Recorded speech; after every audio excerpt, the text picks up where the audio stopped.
Students, फिर से आपका स्वागत है आपकी फिजिक्स की क्लास में। इस लेक्चर में हम बात करने जा रहे हैं डायमेंशनल एनालिसिस की, डायमेंशनल फार्मूला की। What is meaning of dimension? अगर हमको किसी फिजिकल क्वांटिटी को रिप्रेजेंट करना है तो हमें पता है कि डिराइव्ड फिजिकल क्वांटिटी को हम with the help of fundamental physical quantity represent कर सकते हैं। तो जो भी फंडामेंटल फिजिकल क्वांटिटी की पावर रेज होगी that are called dimension of any physical quantity, जिसे हम क्या कहेंगे, किसी भी फिजिकल क्वांटिटी का डायमेंशन। जिसे अगर हम स्पीड की बात करें तो हम यहाँ पर लेंथ और टाइम, दो physical quantity, fundamental physical quantity का यूज करेंगे। इसे हम लिख सकते हैं length raise to power 1 and time raise to power -1। तो 1 और -1 हम लिखेंगे 1 in length and -1 in time. These are the dimensions of speed. Acceleration की बात करें, एक्सेलरेशन का डायमेंशन फॉर्मूला होगा LT-2। ओके, अगर हम फोर्स की बात करें तो फोर्स का डायमेंशन फॉर्मूला होगा, फोर्स होता है मास इंटू एक्सेलरेशन, तो मास के लिए m और एक्सेलरेशन के लिए L-2। ये फार्मूला बहुत ज़्यादा इंपॉर्टेंट है। फोर्स का डायमेंशन फार्मूला होता है mLT-2। ओके, जब कभी हम किसी भी फिजिकल क्वांटिटी को फंडामेंटल फिजिकल क्वांटिटी की हेल्प से, उसके डायमेंशन की हेल्प से रिप्रेजेंट करते हैं तो वो होता है उसका डायमेंशनल फार्मूला। यहाँ पर फोर्स का डायमेंशन फार्मूला mLT-2 आया। ओके, अगर हम वर्क डन की बात करें, तो वर्क डन होता है फोर्स इंटू डिस्प्लेसमेंट, मतलब F इंटू डी। तो F का डायमेंशन फार्मूला mLT-2। ओके, हमने देखा डिस्टेंस का डायमेंशन फार्मूला L होता है। डायमेंशन फार्मूला को हमेशा हमें स्क्वायर ब्रैकेट में लिखना होता है। फाइनली हमको मिला L raised to power 2 होगा, T raised to power -2 as it is. So this is the dimension formula for the work done. Okay, अगर हम एनर्जी की बात करें, हम बात करते हैं काइनेटिक एनर्जी। काइनेटिक एनर्जी का फार्मूला हाफ mv²। तो जो 1/2 है ये कांस्टेंट है, ये डायमेंशन लेस क्वांटिटी है, इसका कोई डायमेंशन नहीं। अगर हम m की बात करते हैं तो m का डायमेंशन, मास का डायमेंशन m, मास का डायमेंशन फार्मूला m, और वेलोसिटी का डायमेंशन फार्मूला mLT-1, और इसका स्क्वायर हमको करना है ना। मतलब फाइनली हमको मिला m, l का स्क्वायर होगा तो L2 और t का भी स्क्वायर होगा तो t raised to power -2। हमें यहाँ से एक बात पता चल रही कि काइनेटिक एनर्जी या किसी भी एनर्जी की बात करें तो उसका डायमेंशन फार्मूला mL2T-2 आया, और वर्क डन का डायमेंशन फार्मूला भी mL2T-2 हमें मिलता है। यहाँ से हमें एक बात बहुत इंपॉर्टेंट समझना है कि हम एनर्जी की बात करें, हम वर्क डन की बात करें, और एक और पैरामीटर है टॉर्क, उसका डायमेंशन फार्मूला भी यही होता है। मतलब मल्टीपल फिजिकल क्वांटिटी हो सकती है जिनका डायमेंशनल फार्मूला सेम होगा। ओके, इसका मतलब ये है कि डायमेंशनल फार्मूला की हेल्प से हम फिजिकल क्वांटिटी के बारे में कुछ बता नहीं सकते, ये इसका लिमिटेशन है। हम नहीं बता सकते हैं कि ये कौन सी फिजिकल क्वांटिटी है। अगर हमने लिखा एक फिजिकल क्वांटिटी जिसका डायमेंशन फार्मूला mL2T-2 है तो आप बता नहीं पाएंगे कि वो वर्क डन है, काइनेटिक एनर्जी है, या पोटेंशियल एनर्जी, या फिर हीट है। सबका डायमेंशन फार्मूला सेम ही होगा। It is the limitation of dimensional analysis. हमने यहाँ पर देखा वर्क डन का डायमेंशन फार्मूला mL2T-2, या फिर एनर्जी का डायमेंशन फार्मूला भी mL2T-2 होगा। और आगे बढ़ते हैं, अगर हम ये सारी आपको नोट्स बना लेना है। ओके, आगे बढ़ते हैं। अगर हमें पावर का डायमेंशन फार्मूला फाइंड करना है, अगर हम पावर की बात करें तो पावर होता है work done per unit time. तो वर्क डन का डायमेंशन फार्मूला mL2T-2 और टाइम का डायमेंशन फार्मूला T। तो अल्टीमेट हमको मिला mL2T-3। ये हमारे पास पावर का डायमेंशन फार्मूला आया। ये सारे डायमेंशन फार्मूला पे बेस्ड क्वेश्चन आने के चांसेस बहुत ज़्यादा है, इसलिए हमें ये सारे अच्छे से समझना है। अगर हम प्रेशर की बात करें, ओके, अगर हम प्रेशर की बात करें तो प्रेशर होता है force upon area. Thrust upon area. Force का डायमेंशन फॉर्मूला MLT-2 और एरिया का डायमेंशन फॉर्मूला L स्क्वायर होगा। ओके, हमेशा डायमेंशन फॉर्मूलों को हमें स्क्वायर ब्रैकेट में लिखना है। तो हम लिखेंगे ML-1, यहाँ पर +1, यहाँ पर +2, ऊपर जाके -1 बचेगा, T⁻²। This is the dimension formula for pressure. अगर हम डेंसिटी की बात करें, तो डेंसिटी होता है मास अपॉन वॉल्यूम। मास का डायमेंशन फॉर्मूला m और वॉल्यूम का डायमेंशन फॉर्मूला L3, मतलब डेंसिटी का डायमेंशन फॉर्मूला ML-3 हमको मिलता है ना।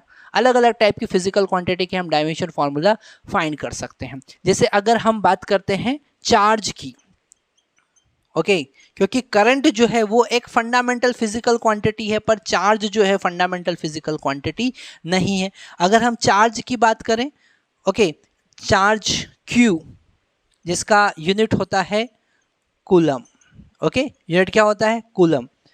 तो यहाँ पर हमको करंट का हेल्प लेना पड़ेगा। हमको पता है current is equal to rate of flow of charge होता है, तो चार्ज को हम लिख सकते हैं current I into time T।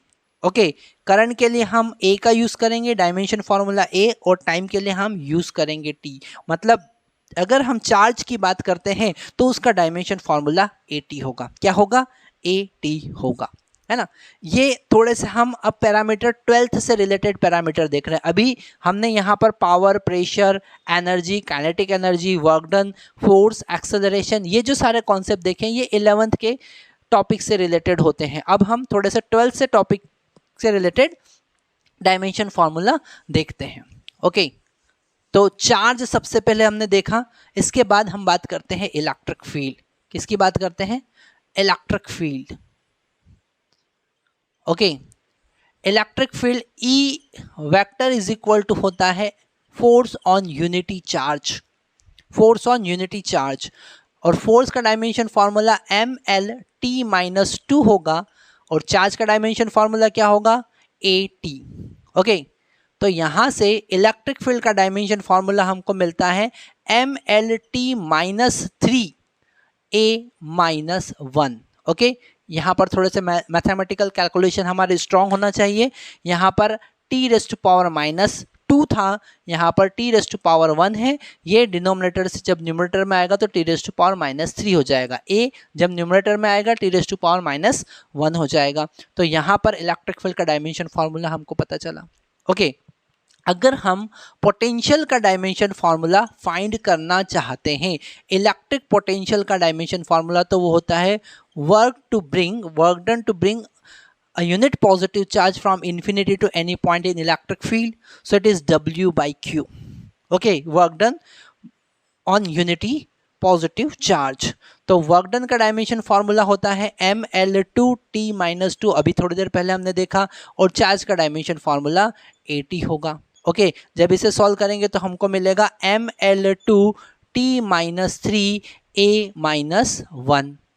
Okay, ML2T-3 A-1, ये A ऊपर जाके (10⁻⁻1) हो जाएगा, T ऊपर जाके T⁻², ऑलरेडी प्रेजेंट था, ऊपर जाएगा T⁻1 एक्स्ट्रा ऐड होगा तो T⁻³ हो जाएगा। ये है पोटेंशियल का, इलेक्ट्रिक पोटेंशियल का डायमेंशन फार्मूला। और आगे चलते हैं, अगर हम बात करते हैं रेजिस्टेंस की, किसकी बात करते हैं? रेजिस्टेंस की। तो हमें ओम्स लॉ पता होना चाहिए। ओम्स लॉ होता है R is equal to V by I, या फिर V is equal to RI।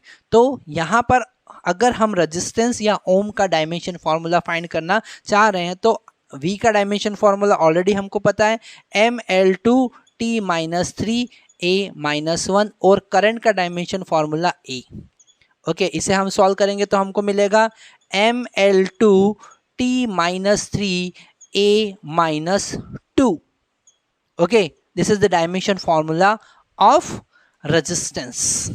एक और हमारे पास पैरामीटर होता है जिसको हम कहते हैं resistivity rho, which is equal to R, which is equal to this R is equal to rho L by A होता है। तो rho is equal to R into A divided by L होगा। रेजिस्टिविटी रो का unit होता है ओम metre. Okay क्योंकि यहाँ पर मीटर स्क्वायर आया, नीचे मीटर है, तो मीटर स्क्वायर से जब हम मीटर को कैंसिल करेंगे तो हमें 1 मीटर मिलेगा। तो ओम का डायमेंशन फॉर्मूला है ml2t-3a-2। इसमें मीटर का डायमेंशन हम मल्टीप्लाई करेंगे तो यहाँ पर L3 हो जाएगा। तो ये सारे कॉन्सेप्ट हमको बहुत अच्छे से याद होना चाहिए, ये सारे फार्मूले हमें बहुत अच्छे से याद होना चाहिए। और भी बहुत सारे हमारे पास में फिजिक्स में पैरामीटर है, फिजिकल क्वांटिटीज़ हैं जिनका डायमेंशन फार्मूला हमें निकालते याद होना चाहिए, जैसे कि मैग्नेटिक फील्ड। ओके तो अब नेक्स्ट हम देख रहे हैं मैग्नेटिक फील्ड का डायमेंशन फार्मूला, है ना। मैग्नेटिक फील्ड से पहले हमें कैपेसिटेंस की भी बात कर लेना चाहिए। तो हम पहले कैपेसिटेंस की बात करते हैं, फिर मैग्नेटिक फील्ड की बात करेंगे। C इज इक्वल टू होता है Q/V। अब Q का डायमेंशन फार्मूला 80 है और V का डायमेंशन फार्मूला अभी हमने थोड़ी देर पहले फाइंड किया, वो डायमेंशन फार्मूला था ml2t-3a-1। ओके ये C का डायमेंशन V का डायमेंशन फार्मूला अल्टीमेट हमको मिलेगा m-1 l-2 t+4a2। ये कैपेसिटेंस का डायमेंशन फार्मूला है ना। तो ये डायमेंशन फार्मूले हमें याद होना चाहिए क्योंकि इस पे बेस्ड एग्जाम में क्वेश्चंस आ सकते हैं। जब हम प्रीवियस ईयर के क्वेश्चन सॉल्व करेंगे तो ये सारी चीज़ें हमें याद होना चाहिए, तभी हम वो क्वेश्चन सॉल्व कर सकते हैं। आगे बढ़ते हैं। अगर हम मैग्नेटिक फील्ड की बात करें, किसकी बात करते हैं? Magnetic field. अगर हम मैग्नेटिक फील्ड की बात करें तो यहाँ पर हमें फोर्स का कॉन्सेप्ट यूज करना पड़ेगा। F is equal to ILB। Okay अगर हमने L लेंथ का कंडक्टर B मैग्नेटिक फील्ड में रखा जिसमें I करंट फ्लो हो रहा था, परपेंडिकुलर नॉर्मल मैग्नेटिक फील्ड में रखा, तो उस पर फोर्स लगेगा ILB। ओके तो यहाँ पर B इज इक्वल टू हम लिखेंगे F divided by LI। Okay F का डायमेंशन फार्मूला mlt-2 होगा और L का डायमेंशन फार्मूला L, करंट का डायमेंशन फार्मूला A होगा। फाइनली हमको मिलता है m, L से L तो कैंसिल हो जाएगा, t-2 a-1। समझ में आया? तो B का डायमेंशन मैग्नेटिक फील्ड का डायमेंशन फार्मूला हमको मिलता है m-t-2 a-1।